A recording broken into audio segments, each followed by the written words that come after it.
Welcome to The Explainer. Today, we're diving into the incredible life of one of Africa's most defining political figures, Raila Odinga. We're going to be looking at his story through the lens of the biography, An Enigma in Kenyan Politics. For decades, he was right at the center of his nation's story. And today, we're going to try to understand the man himself. So, who really was the man behind all the headlines? This quote from a colleague is so revealing. We often think of him as this tough political fighter, right? But this suggests something else, a deep-seated integrity that maybe explains everything that came next. It kind of sets the stage for a life of incredible resilience, brilliant strategy, and just an unbreakable will. All right, so to really get who Raila was, you've got to go right back to the beginning, to the world he was born into. And let me tell you, it was a world of anti-colonial struggle, incredibly high stakes, and a family legacy that would basically shape his entire life. He was born right into the very heart of the independence movement. His father, Jaramogi Oginga Odinga, was an absolute giant of Kenyan nationalism. So for Raila, his childhood wasn't just personal, it was political from day one. It was shaped by his father's vision, sure, but also by the global chessboard of the Cold War. Think about it. He ends up going to East Germany for his education. That's a young man from a new African nation getting his education right inside the Eastern Bloc. That experience was bound to leave a mark.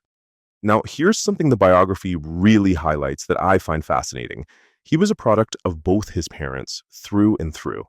From his father, he absolutely got that political fire, that drive. But from his mother, Mary, he got this fierce resilience. The book says she also had a hot temper, but hers cooled fast. And more importantly, it says, like Mary, Raila is not known to run away from a fight. And that says it all. And that independent fighting spirit, it showed up early. The book tells this amazing story. His father was a super strict disciplinarian, and he demanded all his kids get out there and help plant trees. Well, he finds a young Raila still in bed and asks him why he's not working. And Raila's response? I am not a slave. Even as a boy, you can see that refusal to be pushed around, that fierce sense of self. Well, that independent spirit was about to be tested in the most brutal way you can possibly imagine. His fight to bring multi-party democracy to Kenya, well, it came at a personal cost that is almost impossible to comprehend. 8. Just look at that number for a second. 8 years. That's nearly a decade of his life. Just gone. That's the total time Raila Odinga spent locked away in detention without ever being put on trial.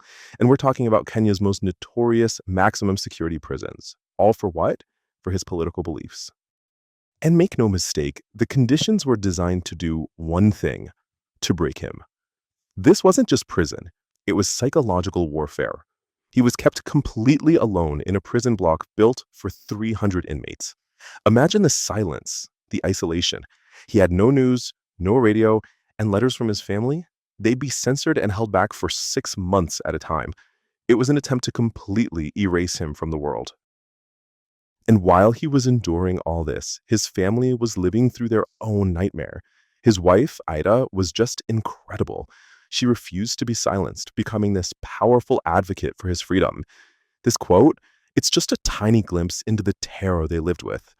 The book talks about how their kids would be terrified every single time the phone rang. That was their reality, day in and day out. So you'd think getting released would be the end of it, right? Not even close. The harassment from state security was relentless. It got to the point where his life was in constant danger, so he had to get out. And this sounds like something from a spy movie. He escaped Kenya by boat in the middle of the night, crossing Lake Victoria into Uganda to begin a life in exile. But here's the thing. That whole ordeal, all those years in the wilderness, it didn't break him. In fact, it forged him into something new. He was no longer just a dissident. When he returned, he had evolved into one of Kenya's sharpest, most pragmatic political minds, a master strategist who always played the long game. His career is just a masterclass in political maneuvering. He starts by co-founding Ford to fight for democracy. Then he does something that shocked everyone. He decides to cooperate with KANU, the very party that had imprisoned him. And why? To push for reforms from the inside. And then the masterstroke. He breaks away and unites the entire opposition under one banner, the National Rainbow Coalition, leading them to a historic victory. He was always moving, always adapting. So how did he explain all these twists and turns? Well, the biography says he actually used this quote from Winston Churchill. For Raila, the political party was just a vehicle. His allies could change, the name on the banner could change, but the destination, his core principles of fighting for a democratic Kenya, that never ever wavered. Okay, so we've talked about the fight, the imprisonment, the strategy, but what was it all for? Beyond all the political battles, what was the end game? What was his ultimate vision for the nation he'd sacrificed so much for? It's this really fascinating blend of the modern and the traditional. He absolutely believed in a free market economy, but he wanted it balanced by what he called the humaneness of our traditional African societies. He had this big picture view of a Kenya that was a leader in Pan-African unity, a place where technology could finally free people from poverty. But at the very heart of it all was one non-negotiable idea. Democracy had to be the only option on the table. And it's really no surprise that his hero was Nelson Mandela. Mandela's story was a huge source of inspiration for him, especially during those dark days in prison.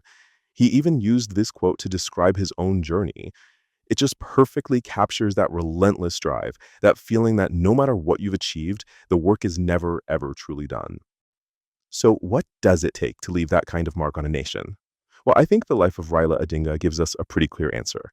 It takes an unwavering belief in your cause. It takes the resilience to survive things that would break almost anyone else.